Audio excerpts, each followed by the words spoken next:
सुंदर सुर सजाने को साज बनाती हूँ, नौसिखिए परिंदों को बाज बनाती हूँ। चुपचाप सुनती हूँ शिकायतें सबकी, तब दुनिया बदलने की आवाज़ बनाती हूँ। समंदर तो परखता है हौसले कश्तियों के, मैं डूबती कश्ती को जहाज बनाती हूँ। और बनाए चाहे चांद पे कोई बुर्ज खलीफा, मैं तो कच्ची मिट्टी से ही ताज बनाती हूँ। आज उत्तराखंड की नौनी के साथ एक ऐसे ही व्यक्तित्व की धनी राजकुमारी चौहान जी हैं, जिन्होंने शिक्षा के क्षेत्र में उत्कृष्ट कार्य किए हैं। महिलाओं को लेकर कई तरह के सर्वे किए हैं, इसके लिए उनको कई जगह सम्मानित भी किया जा चुका है। तो राजकुमारी जी, उत्तराखंड की नौनी के फेसबुक पेज और यूट्यूब चैनल पर आपका हार्दिक स्वागत है। थैंक यू, बहुत बहुत धन्यवाद। और सबसे पहले तो मैं कहूँगी, राजकुमारी जी ने जो ये लाइंस कही बिल्कुल उन पे खरी उतरती हैं, क्योंकि दुनिया को बदलने की ताकत वो बखूबी रखती हैं। राजकुमारी जी, कहाँ से आपको प्रेरणा मिलती है इस तरह की कि आपने इतनी अच्छी तरह से अपने काम को किया कि आपको जगह जगह सम्मानित किया गया उसके लिए? जी, सबसे पहले तो मैं सभी दर्शकों को बहुत-बहुत धन्यवाद देना चाहूँगी और आपको भी धन्यवाद देना चाहूँगी कि आपने इस पेज पे मुझे बुलाया है। जहाँ तक आपने प्रेरणा की बात की है, तो मेरी माताजी मेरा प्रेरणा का स्रोत रही हैं। वे उत्तराखंड आंदोलनकारी रही हैं और मेरे दादाजी स्वतंत्रता संग्राम सेनानी थे। तो ये दोनों ही व्यक्तित्व मेरे लाइफ में बहुत अधिक महत्व रखते हैं और ख़ासकर शादी के बाद मेरा जो ससुराल है, वे भी सामाजिक क्षेत्र में, मेरे हस्बैंड हैं वो भी सामाजिक क्षेत्र में हैं। तो मुझे यहीं से, मेरे परिवार से और मेरे माता-पिता से मुझे प्रेरणा मिली है। आपने आंदोलनकारी महिलाओं को लेके कुछ खास सर्वे भी किए हैं, प्लीज़ बताइए उसमें कि जो चीज़ें यहाँ पे हुई हैं वो महिलाओं ने एक परिस्थितिवश की है या कोई और वजह रही है, जैसा कि आप हमें अभी बता रही थी? जी, बिल्कुल सही कहा है। अक्सर उत्तराखंड की महिलाओं के बारे में जब कहा जाता है और सोचा जाता है, तो ये कहा जाता है कि महिलाएं उत्तराखंड की बहुत जागरूक हैं। वास्तव में हैं जागरूक महिलाएं और वो अपनी पूर्ण सहभागिता भी देती है, परंतु यह सहभागिता जागृति में तब्दील नहीं हो पाती है और कहीं न कहीं इस पर चिंतन करना आवश्यक है, इस पर मनन करना आवश्यक है। और मैं तो महिलाओं को लेकर महिलाओं के बीच में बहुत सारे काम किए हैं मैंने।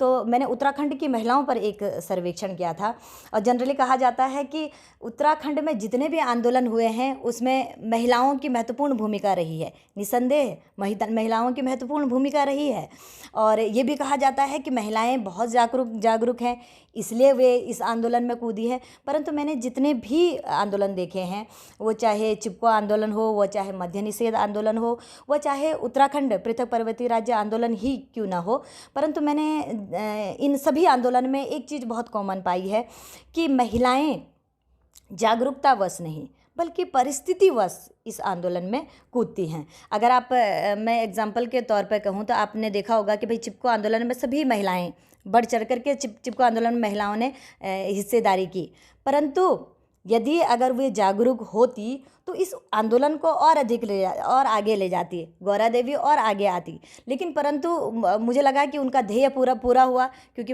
अगर पेड़ वन कट जाते तो उनको और अधिक दूर जाना पड़ता घास काटने के लिए, लकड़ियाँ लाने के लिए। तो वो मात्र परिस्थिति वश उस आंदोलन में कूदी थी और जैसा ही उनका वो ध्येय पूरा हो जाता है, वे वहीं पर अपने आप को पीछे कर देती है और पुरुष वर्ग उसका पूरा फ़ायदा उठा ले जाता है। वैसे ही आप देखिएगा उत्तराखंड आंदोलन में अगर महिलाएं जागरूकतावश कूदती तो मुझे लग रहा है, क्योंकि 50% यहाँ महिलाएं, 50% पुरुष वर्ग है इस पूरी दुनिया में, आधी आबादी यहाँ महिलाओं की है, परंतु इसके बावजूद भी अगर विधानसभा में आप देखेंगे तो कितनी महिलाएं पहुँची है, मात्र मुझे लग रहा है इस समय 5 महिलाएं हैं।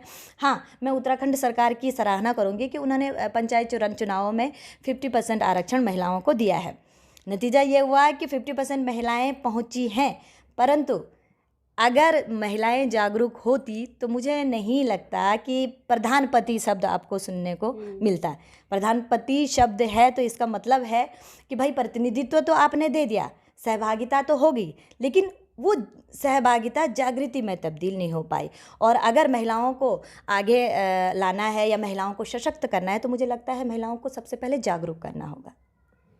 बहुत ही रोचक जानकारी, महिला दिवस पे बहुत ही अच्छी जानकारी राजकुमारी जी ने हमें दी। हमेशा हम बोलते हैं राज्य आंदोलन में महिला आगे रही, यहाँ उत्तराखंड की महिलाएं बहुत जागरूक हैं, लेकिन वो जागरूक नहीं हैं बल्कि परिस्थितिवश उन्हें आगे आना पड़ा है। तो राजकुमारी जी, सर्वे में ऐसा कुछ कि कैसे हम इन महिलाओं को जागरूक करें? जी बिल्कुल, मुझे लगता है कि शिक्षा शिक्षा एक ऐसा माध्यम है जिसके ज़रिए हम महिलाओं को जागरूक कर सकते हैं। हम चंद महिलाओं को, क्योंकि हम देखते हैं कि यहाँ पे 2-2 महिला राज्यपाल हुई हैं इससे पहले, और ऐसा नहीं है कि महिलाएं आगे नहीं आई हैं, क्योंकि बहुत सारे मंत्रालय भी महिलाएं संभाल रही हैं। परंतु जब महिला जागरूकता की बात आती है तो हमें उस आम महिला को भी देखना होगा। तो उन आम महिलाओं को अगर हमें मुख्य धारा से जोड़ना है और महिलाओं को सशक्त बनाना है, तो सबसे पहले उन्हें जागरूक करने के लिए उन्हें शिक्षा देना आवश्यक है। और वो भी आवश्यक शिक्षा, क्योंकि मात्र आप ग्रेजुएशन कर लिया आपने और एक डिग्री हासिल कर ली, लेकिन उसके बावजूद भी आपने देखा होगा कि डिग्रियां भी जो लड़कियां हैं, क्योंकि मैं तो स्वयं महाविद्यालय से जुड़ी हुई हूँ, तो मैं मैक्सिमम देखती हूँ कि मैं जो लड़कियां हैं वो बीए सिर्फ इसलिए कर रही होती हैं कि अच्छा घर मिल जाए, अच्छा पति मिल जाए, कि ताकि लगे कि ग्रेजुएट है लड़की। लेकिन उन महिलाओं को हम कैसे और आगे बढ़ाएं ताकि उनमें कम से कम ये भावना ना हो करके कि सिर्फ शादी करना है, बल्कि हमें कुछ आगे चल करके हमें करना है, हम अपने पैरों पर खड़ा होना है, या हमें अपना कार्य स्थापित करना है ताकि स्वयं वो स्वावलंबी हो। तो हमें इस ओर सोचना होगा, और मुझे लग रहा है कि गवर्नमेंट भी इसमें प्रयास कर रही है। अभी हाल ही में आपने देखा होगा कि इसमें अगर आप देखेंगे उत्तराखंड में तो 90% कार्य महिलाएं करती हैं, कृषि कार्य। लेकिन उसके बावजूद भी, क्योंकि पितृसत्तात्मक प्रथा होने के कारण पैतृक संपत्ति में महिलाओं को हिस्सा नहीं मिलता था, नतीजा उनको लोन नहीं मिलता था अगर वो स्वयं कुछ करना चाहें भी। परंतु अभी हाल ही में ये घोषणा हुई है कि अब महिलाओं की वो हिस्सेदारी होगी, परंतु क्योंकि नियम कानून बहुत है, हर तरफ कानून की लंबी कतारें हैं, मगर हर तरफ एक चोर रास्ता है हमारे देश में। लेकिन अब हमें देखना है कि भाई कानून तो बन गया, लेकिन वो वास्तविकता में तब्दील हो पाता है कि नहीं, ये समय बताएगा। आपने महिला अत्याचारों को लेके भी कुछ विशेष काम किया है? महिला अत्याचारों, क्योंकि बहुत सारे सेमिनार कॉन्फ्रेंस में मैं जाती रहती हूँ, और हमने हाल ही में एक विकास नगर में एक सम्मेलन किया था और एक रैली की थी, क्योंकि महिलाओं के साथ आजकल जितने भी अत्याचार हुए हैं, और ख़ासकर मैंने 19 नवंबर का दिन चुना था क्योंकि वो महारानी लक्ष्मीबाई का जन्मदिन है। और मैंने ये दिन इसलिए चुना था, हम सब ने तय किया कि क्योंकि महारानी लक्ष्मीबाई एक वो शख्सियत थी, वो व्यक्तित्व था जिन्होंने अन्याय के खिलाफ आवाज़ उठाई थी। तो मुझे लगा था कि ये दिन सबसे अच्छा है, क्योंकि हर महिला को आप देखेंगे इस समय कि हर महिला किसी न किसी उत्पीड़न का शिकार हो रही है। तो अगर महिलाओं को इस उत्पीड़न से बचना है तो उन्हें महारानी लक्ष्मीबाई जैसा व्यक्तित्व से प्रेरणा लेनी होगी, और महारानी लक्ष्मीबाई बन करके इन अत्याचारों और इन अन्याय के खिलाफ आवाज़ उठानी होगी। तभी संभवतः महिलाओं के खिलाफ जो हिंसा हो रही है वो बंद हो सकती है। महिला दिवस की सीरीज़ के दौरान राजकुमारी जी ने महिलाओं को महारानी लक्ष्मीबाई बनने के लिए कहा है, इससे अच्छी बात कुछ नहीं हो सकती। अच्छा, कोरोना के टाइम पे आपकी ऑनलाइन स्टडी की भी काफ़ी चर्चा रही, ऐसा क्या कर दिया आपने उस दौरान? एक्चुअली मैं कोरोना जो काल आया तो मैंने इसको अवसर के तौर पर लिया, क्योंकि आप अगर विदेशों में जाएंगे तो ये ऑनलाइन एजुकेशन नॉर्मल है, परंतु भारत के लिए ये नया था। टीचर्स ने भी बहुत कुछ सीखा और शिक्षकों ने भी, ये छात्र छात्राओं ने भी बहुत कुछ सीखा, और हमारे लिए ये बहुत बड़ी चुनौती थी कि भाई छात्रों को एक जगह इकट्ठा होकर, और आमने सामने नहीं बैठे हैं हम ऑनलाइन के माध्यम से उन्हें पढ़ा रहे हैं।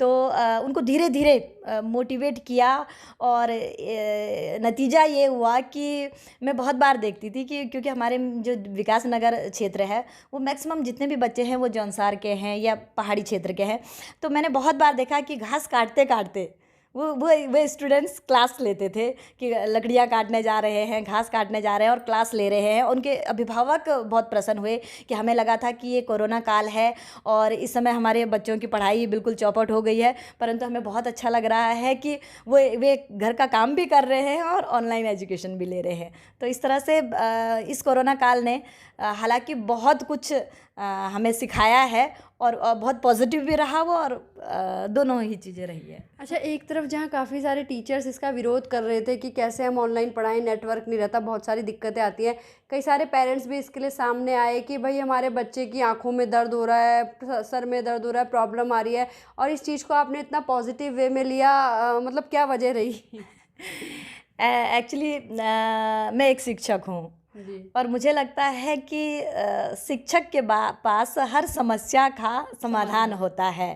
तो कहीं ना कहीं अगर उससे हम विचलित हो जाते और हम पहले ही हाथ खड़े कर देते तो संभवतः जो आज आपको रिज़ल्ट दिखाई दे रहा है कि अब क्योंकि मेरा भी बहुत छोटा बच्चा है और आज की डेट में वो ऑनलाइन सब कुछ अपने आप ऑनलाइन क्लास लेता है, और इससे एक फ़ायदा हुआ है कि बहुत बार ऐसा होता था कि हम बाहर से जितने गेस्ट बुलाते थे गेस्ट लेक्चर के लिए, तो हमें उनको बुलाना पड़ता था, समय का अभाव रहता था, वे नहीं आ पाते थे। परंतु आज बहुत बार ऐसा हुआ है कि मैंने दिल्ली, बॉम्बे और उत्तर प्रदेश के जितने जो प्रोफेसर्स थे उनको अपने क्लास में लेक्चर के लिए इन्वाइट किया, उन्होंने लेक्चर दिया है। तो ये सुविधा जो हमें मिली है और हमने जाना है इसको, तो मैं तो कहूँगी कि ये कोरोना काल की ही देन है। तो ये भी एक सरकारी शिक्षिका हैं जिनका कहना है कि ऑनलाइन क्लासेस के बहुत फ़ायदे हुए हैं, और वाकई में हमने भी इस चीज़ के काफ़ी फ़ायदे खुद से देखे हैं।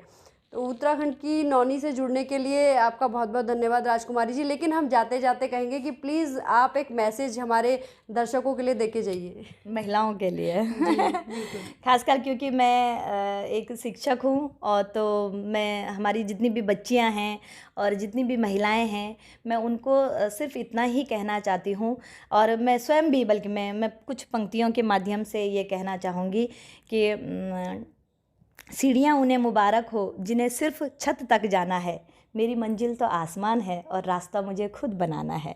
तो हर महिलाओं को रास्ता खुद बनाना पड़ेगा। आपको भले ही ये समाज पीछे खींचे, लेकिन आपको आगे और आगे ही बढ़ते रहना है और रास्ता स्वयं बनाना है। Thank you. और उत्तराखंड की नौनी के इस ऑफिस में हमारी पहली गेस्ट का बहुत बहुत स्वागत है। चलिए, thank you so much ma'am.